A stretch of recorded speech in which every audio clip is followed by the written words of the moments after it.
They said love brought them together. But what if the same love was a lie hiding a deadly plan? This is the story of a woman who married for wealth, a man who loved with all his heart, and a silent maid whose courage shocked an entire town. Before we begin, please subscribe to this channel, like this video, share it with your loved ones, and leave a comment below. Your support helps us keep African folktales alive. Now, let us begin. In the heart of a peaceful African town, where red earth roads met rows of mango trees and neighbors still greeted one another by name, there lived a man named John and his wife Veronica. Their marriage was not just known, it was admired, discussed, and envied. From the very day of their wedding, people spoke of them as the perfect couple. Drums beat for hours, women sang praises, and elders nodded with approval. "This one married well," they said of Veronica. "This man is blessed," they said of John. Whenever John and Veronica stepped out together, heads turned. John was a man built by hard work. He rose from nothing, worked tirelessly, and built a name for himself through honesty and determination. His wealth did not come from shortcuts or stolen opportunities. It came from sweat, long nights, and unshakable discipline. And because he knew what it meant to lack, he gave generously. To John, Veronica was not just a wife. She was his pride, his joy, and his reward. He loved her openly, without shame. He bought her expensive clothes from the city, gold jewelry that shone in the sun, and shoes she wore only once. He took her on weekend trips and introduced her proudly as his wife wherever he went. In public, John held her hand. In private, he whispered sweet words to her. When she smiled, he felt successful. To the outside world, Veronica was the luckiest woman alive, but behind the tall gates of that beautiful mansion, another story lived and breathed quietly, waiting. Behind the smiles, Veronica's heart was cold. She smiled for the town, she laughed for John, but love never lived in her chest. Long before John came into her life, there had been another man, Daniel. Daniel was Veronica's first love, her weakness, and her secret. Even after marriage, even after vows were spoken before elders and God, Veronica never truly let Daniel go. Daniel was everything John was not. Where John was disciplined, Daniel was reckless. Where John was patient, Daniel was jealous. Where John worked hard, Daniel waited for opportunities to fall into his hands. Daniel dreamed of wealth but hated labor. He envied men like John, men who had what he wanted but refused to steal. And Veronica, she still loved Daniel. She married John not with her heart, but with her eyes fixed on his wealth, his properties, and his respected name. To her, marriage was not about love, it was a transaction. Whenever John traveled for work, the mansion changed. Daniel would come freely, as if invited by fate itself. He walked through the house boldly, dropped his shoes carelessly, and stretched his legs on John's sofa. At night, he slept on John's bed. During the day, he drank from John's cups. He laughed loudly and said things like, "One day, all this will be ours," and Veronica laughed with him. In that same house lived Anna, the maid. Anna was young, quiet, and observant. She spoke little, not because she was foolish, but because life had taught her that silence was safer. She rose before dawn, cleaned the house thoroughly, cooked quietly, and followed instructions without complaint. Her eyes always stayed low, but her ears heard everything. Veronica treated Anna like she was invisible. Orders were barked, insults were thrown, and gratitude was never given. To Veronica, Anna was not human. She was a tool. One afternoon, as Daniel lounged comfortably in the living room, he suddenly lowered his voice. "What about this maid?" he asked nervously. "She sees everything. Won't she tell your husband?" Veronica laughed, a sharp, cold laugh that carried no warmth. "This one?" she scoffed. "She is just my toy. If she tries anything, I will eliminate her." Daniel raised his brows. "And what if she talks?" Veronica leaned closer and spoke with cruelty dripping from her words. "Besides, her poor mother in the village survives only because Anna works here. That woman eats because I allow her daughter to stay in this house. Anna wouldn't dare do anything that would make her lose this job." She laughed again, satisfied. Behind the curtain near the corridor, Anna stood frozen. She had heard everything. Her heart pounded loudly in her chest, but she did not move. She did not cry. She did not scream. She simply stood there, absorbing every word like a wound that refused to bleed. She thought of her mother in the village, weak, aging, dependent. She thought of the long journey that brought her to this house. She thought of how silence had kept her alive so far. Anna lowered her head. But she did not forget. Somewhere deep inside her, a quiet strength began to grow, unnoticed, uncelebrated, and underestimated. And while the town continued to admire a perfect marriage, Betrayal was already sitting at the dining table, smiling politely and waiting for the right moment to strike. One quiet afternoon, when the sun stood high and the house was unusually calm, John was away on a business trip. The mansion, which usually felt alive with movement and routine, carried a strange stillness, as if the walls themselves were listening. At the large dining table sat Veronica and Daniel, leaning toward each other like conspirators. Their voices were barely above a whisper, slithering through the air like snakes hidden in tall grass. Even their laughter was controlled, cautious, and dangerous. Daniel drummed his fingers slowly on the polished table. His eyes moved around the room, not out of fear, but out of habit. He was a man who trusted no one. "How do we get rid of him?" he finally asked. The question hung heavily between them. Daniel leaned back in his chair and scoffed bitterly. "I'm tired of watching another man enjoy what should be ours. His house, his money, his respect, everything that should belong to us." Veronica did not answer immediately. She slowly lifted her cup, took a sip of juice, and then leaned closer to Daniel, spat. A faint smile curved her lips. Not the smile she showed the world, but one sharpened by greed and resentment. "We poison him," she said calmly. Slowly, Daniel's eyes widened slightly. "Poison?" "Yes," Veronica replied, her voice steady. "Not something that kills immediately, something that eats him from the inside." She moved her chair closer and lowered her voice even more, as though the walls might betray her. "A special poison," she continued. "One spoon every day in his tea. It will not kill him at once. No. It will weaken him slowly. His strength will leave him day by day. He will think it is sickness. Doctors will be confused. Medicines will fail." Daniel listened carefully, his breathing slow. "By the seventh day," Veronica whispered, "he will die." Silence followed. Daniel swallowed hard. He had imagined many things, but hearing it spoken aloud made it suddenly real. "Are you sure?" he asked. "What if we just paralyze him? That way we can still control everything." Veronica's eyes hardened instantly. "No," she snapped. "Once and for all, I want him gone." She clenched her fist. "I don't want to wake up every day wondering if he will recover. I don't want to see him breathing in that house. Dead men don't return." Daniel studied her face. There was no doubt, no hesitation. Whatever affection she pretended to show John was nowhere to be found now. Slowly, Daniel nodded. "All right," he said. "We do it your way." They sealed the agreement not with a handshake, but with silence, because silence was safer. As evening approached, Daniel left the house quietly. Veronica stood by the window watching him go, her heart racing, not with fear, but with anticipation. That evening, John returned from work, exhausted but smiling as always. The sound of his car pulling into the compound sent Veronica into motion. She rushed outside, her face bright, arms open wide. "My love!" she exclaimed, throwing herself into his arms. "I missed you so much." John smiled warmly, kissing her forehead. "I missed you too. Work was stressful today." Inside the house, Veronica helped him remove his jacket, speaking softly, asking about his day, laughing at his jokes. If an outsider were watching, they would see nothing but love. Soon, John headed for the bathroom to shower.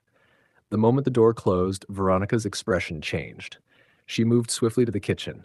From a hidden place, she brought out a small container. Her hands were steady, not even a tremor. She prepared John's tea carefully, just the way he liked it, warm, lightly sweetened. Then she added 1 spoon of the poison, or so she believed. Unknown to her, from the corner of the hallway, Anna had seen everything. The quiet maid said nothing. She only watched, memorizing every movement, every detail. Veronica carried the cup to the bedroom just as John stepped out of the bathroom, wrapped in a towel. "Your tea, dear," she said sweetly. John took it, smiled at her, and drank. "Thank you, my love," he said warmly. Veronica watched him carefully, waiting, listening for any sign, any reaction. When nothing happened, her heart leapt with satisfaction. That night, after John fell asleep, Veronica slipped out of bed and went to the sitting room. She dialed Daniel's number. He answered immediately. "Did you do it?" he asked, his voice tense. Veronica smiled into the phone. "Yes, it went exactly as planned." Daniel exhaled in relief. "Good. Very good." They spoke briefly, already imagining the future, the house, the wealth, the freedom.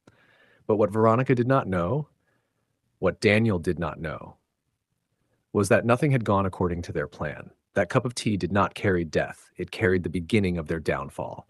And while they celebrated in secret, fate had already chosen a different ending, one written not by poison, but by truth, patience, and the courage of a silent maid. By the third day, something had clearly changed. John did not rise early as he always did. The morning sun crept through the curtains, but he remained on the bed, his body heavy, his forehead soaked with sweat. His breathing was slow and uneven, and a deep groan escaped his lips as he tried to turn. Veronica watched him carefully. Inside her, excitement stirred, but she buried it beneath a mask of worry. She rushed to his side, pressing a cold cloth to his forehead. "My husband," she cried softly, her voice shaking just enough to sound real. "What is happening to you?" John tried to speak, but his throat felt dry. I, I feel very weak," he murmured. "My whole body aches." Veronica nodded sympathetically. "Don't worry, you must have caught an infection. I will take care of you." She helped him sit up and handed him his tea. "Oh, my husband, please drink this," she said gently. "It will make you strong." John trusted her completely. He took the cup with trembling hands and drank. Inside Veronica's heart, a quiet voice whispered, "3 days gone. 4 more to go." By afternoon, John realized he could not go to work. This was unusual. No matter how tired he was, he always pushed himself. But that day, even lifting his head felt like a burden. He called his office and explained weakly. When the call ended, Veronica turned away, hiding her smile. That night, John's condition worsened. His body burned with fever and his strength drained away as if something invisible was sucking life from him. Veronica stayed by his side, calling neighbors, acting worried, wiping his sweat, and praying loudly. But her prayers were empty. On the fourth day, John could barely sit up. Veronica claimed she needed to step out briefly to buy medicine. She dressed carefully, applying perfume and makeup, not the look of a worried wife, but of a woman about to celebrate. She went straight to meet Daniel. They met at a quiet place away from prying eyes. The moment she arrived, Daniel grinned widely. "So," he said eagerly, "how is our sick man?" Veronica laughed and sat down. "He can't even stand. He didn't go to work yesterday." Daniel raised his glass. "To patience," he said. They drank and laughed, their joy bubbling over like palm wine in a full calabash. "Our future is close," Daniel said confidently. "This mansion will soon be ours." Veronica leaned back, imagining it all. Walking freely without pretending, spending John's money without guilt, ruling the house openly with Daniel by her side. She returned home later that day, wearing the face of concern once again. John lay where she left him. On the fifth day, disaster struck deeper. John tried to raise his right hand to drink water and failed. His arm fell back onto the bed, lifeless. Panic flashed across his face. "Veronica," he whispered, "I can't move my hand." She rushed to him, pretending shock. "Oh my God, what is happening to you?" Inside her heart, she was dancing. Doctors were called. They checked his pulse, his eyes, his breathing. They prescribed medicines and injections, none of which worked. They shook their heads in confusion. Veronica stood beside them, nodding, sighing, and crying at the right moments. When everyone left, she leaned close to John and whispered softly, her lips almost touching his ear. "Just 2 more days," she muttered. "Oh God, I can't wait for this man to leave this world in peace." She straightened up immediately when he stirred, replacing her cruelty with a gentle smile. "Drink your tea," she said sweetly. "It will help you recover." John drank again. But what Veronica did not know, what she could not imagine, was that every single cup of tea was not poison. From the very first day, something had changed behind her back. Anna, the silent maid. Anna had watched everything unfold. She had seen the whispers, the secret meetings, the strange way Veronica prepared the tea. She had heard Daniel's laughter and Veronica's threats. Her heart trembled with fear, but her mind was clear. She remembered her mother in the village, the woman who depended on her small salary to survive. She remembered the cruel words Veronica spoke about her life being disposable. That fear almost kept her silent. Almost. But conscience is louder than fear. On that first evening, Anna had gone to John quietly and told him everything, every word, every plan, every detail. Her voice shook as she spoke, but she did not lie. John listened in disbelief. Together, they planned quietly. From that day onward, Anna switched every cup. The poison never touched John's lips. Instead, she replaced it with harmless mixtures, herbal teas, honey, warm water, things that would strengthen rather than destroy. John pretended to weaken. He pretended to suffer. He pretended to be dying, all to see how far betrayal would go. Back in the present, as Veronica smiled wickedly beside his bed, Anna stood at the doorway, eyes lowered, hands folded, saying nothing. But inside her, courage burned like fire hidden under ash. The sixth day came. John could barely speak now, not because he was poisoned, but because acting drained him. Veronica mistook his exhaustion for success. She called Daniel secretly. "Tomorrow," she whispered excitedly. "It ends tomorrow." Daniel laughed on the other end. "I can't wait." Veronica ended the call and returned to John's bedside. "Everything will be fine," she told him. "Just believe." John closed his eyes, and the house slept, unaware that the final day would not bring death, but judgment. The seventh day finally arrived. Morning broke quietly over the mansion, but inside the walls, anticipation buzzed like trapped insects. Veronica barely slept that night. She kept checking the time, her heart racing, not with fear, but with excitement. Today, she thought, everything ends. John lay on the bed, motionless, his eyes closed, his breathing slow and shallow. Anyone who looked at him would swear death was already stretching its hands toward him. Veronica stood beside him for a long moment, studying his face. There was no pity in her eyes, only impatience. She stepped out of the room and made a quick call. "Come," she whispered into the phone. "Today is the day." Daniel did not hesitate. He arrived at the house boldly, earlier than ever before. For the first time, he did not sneak in through the back or wait for confirmation that John was asleep. He walked in like a man returning to his own property. He laughed loudly as he entered the parlor. "At least after today," he said confidently, "I am the owner of this mansion." Veronica smiled and closed the door behind him. "Lower your voice," she said, but her smile betrayed her excitement. They sat comfortably in the parlor, legs crossed, discussing their future as if it were already secured. "We'll sell some properties," Daniel said, "and keep this house." "Yes," Veronica replied eagerly. "I'll finally be free. No more pretending. No more fake love." They laughed, long, careless laughter that echoed through the room. Neither of them noticed Anna, standing quietly at the far end of the corridor, her head bowed, her hands folded. She listened. As always. Suddenly, 3 slow, deliberate claps echoed from inside the house. The sound cut through the laughter like a blade. Veronica froze. Daniel's smile vanished instantly. The clapping continued, steady and mocking. The bedroom door opened. John walked out, not weak, not shaking, not dying. He walked with firm steps, his back straight, his eyes sharp, his face calm but cold, strong, healthy, alive. Daniel stood up abruptly, his mouth hanging open. But, he stammered, pointing. You said. Veronica screamed suddenly, her voice high and desperate. "It must be his ghost. Yes! Yes! His ghost!" She staggered backward, clutching Daniel's arm. John stopped in the middle of the room and looked at them both. His eyes carried no anger, only disappointment and quiet judgment. He smiled slowly. "I see everything," he said calmly. "I know everything." Veronica shook her head violently. "No, no, this is not possible." John turned to her fully. "I thought you loved me," he said. "Is this how you repay me after everything I did for you?" For a moment, Veronica said nothing. Then she quickly changed her expression, forcing confusion onto her face. "I don't understand what you mean," she replied. "You're sick. You're confused." John laughed softly. "Confused?" he repeated. Then his voice hardened. "Anna!" The name fell into the room like thunder. From the corridor, Anna stepped forward. Her movements were slow, respectful, her eyes lowered, but her presence changed the atmosphere completely. Daniel stared at her in disbelief. "This maid?" he scoffed. "What does she have to do with anything?" John placed a hand gently on Anna's shoulder. "She saved my life," he said.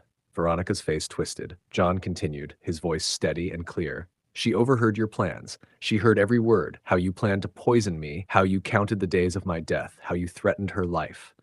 Veronica's eyes widened. "From the very first day," John said, "she warned me." He paused, letting the words sink in. "And from that day onward, every cup of tea you served me was switched." Daniel's knees weakened. "Switched," he whispered. "Yes," John replied. "You thought you were poisoning me, but what I drank was honey, herbs, and harmless mixtures. I was never dying. I was watching." Veronica screamed and lunged toward Anna. "You traitor!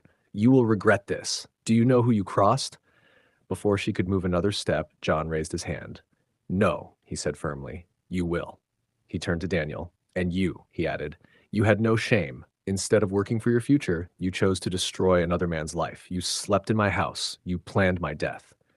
Daniel dropped to his knees. John, please. Before he could finish, the front door burst open.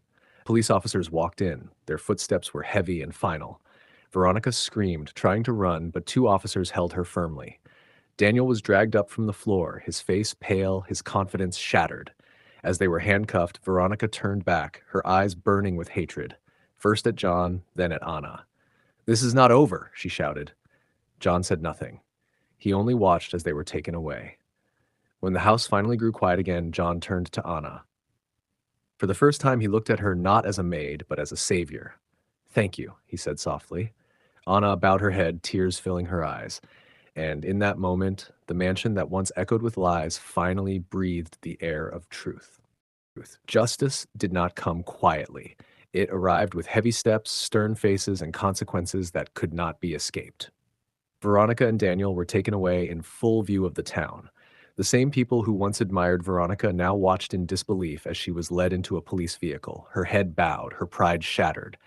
Daniel followed behind her, stripped of the confidence that once made him boast loudly in John's house. Whispers spread like wildfire. That is the woman who married for money. That is the man who planned another man's death. So this is how greed ends. Their trial did not take long. Evidence was strong. Confessions followed. The plan to poison John, the secret meetings, and the betrayal were laid bare before the law. Veronica and Daniel were sentenced. Their names, once spoken with admiration or curiosity, became lessons parents used to warn their children. Their disgrace followed them everywhere. Wealth, beauty, and ambition could not save them from the consequences of their actions. Justice was served. But justice did not end with punishment. It continued with reward. John returned to his house, a changed man. The mansion felt different now, lighter, freer, as though a heavy cloud had finally lifted. Lies no longer lived within its walls. Yet one thing remained clear in John's heart. He would never forget Anna. The young maid who had been ignored, threatened, and treated as nothing had saved his life without expecting anything in return. She spoke when silence was easier. She chose truth when fear demanded obedience. One evening, John called Anna into the sitting room. She approached slowly, her head bowed as always, unsure of what awaited her. Sit, John said gently. Anna hesitated, then sat on the edge of the chair, her hands folded tightly. John looked at her for a long moment. You had every reason to stay silent, he said. You were threatened. Your mother's life depended on this job, yet you chose to do what was right. Anna's eyes filled with tears. I couldn't watch you die, she whispered. My heart would not allow it. John nodded. From today, he said, your life will no longer be ruled by fear. Within days, John made arrangements that changed everything.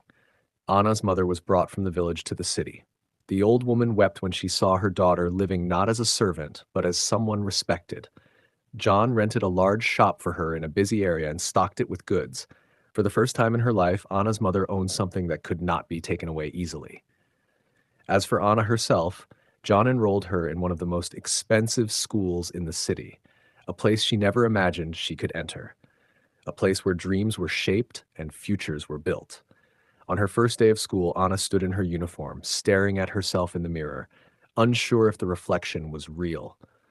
The silent maid had become a student. The girl who once cleaned floors now held books. The one treated like nothing had become someone. News spread through the town. People who once walked past Anna without noticing now pointed and whispered in admiration. Children asked their parents about her. Women spoke of her courage. Men nodded with respect. She saved her master's life. She chose truth over fear. She spoke when silence could have killed. John, too, learned a lesson. He learned that love must be tested, not assumed. He learned that loyalty does not always come from those closest to us. And he learned never to underestimate the quiet ones. The house that once echoed with laughter, built on lies, now echoed with peace, built on truth. Time passed. The town returned to its rhythm, markets buzzing, children playing, elders sitting under trees sharing stories. But one story remained alive, told again and again, especially at night when lessons mattered most. It became a folktale. They spoke of a woman who married for wealth and lost everything. They spoke of a man who loved sincerely and survived betrayal. And they spoke of a silent maid whose courage changed destiny. And the elders would always end the story with wisdom. Evil plans may hide in silence, but truth always finds a voice. Moral of the story: greed blinds the heart and deafens wisdom. Betrayal plants seeds that grow into destruction. And never underestimate the quiet ones. They see everything, they remember everything, and when the time comes, their voice can change the world. And so, dear listeners, this story comes to an end, but its lesson should never be forgotten. Remember this: greed blinds the heart, betrayal destroys the betrayer, and truth always finds a voice. If this story touched you, taught you something, or opened your eyes, please don't forget to subscribe to this channel so you never miss another powerful African folktale. Like this video to support the work, share it with someone who needs this lesson, and drop a comment below. Tell us what part of the story shocked you the most. Until next time, stay wise, stay kind, and remember, the quiet ones see everything.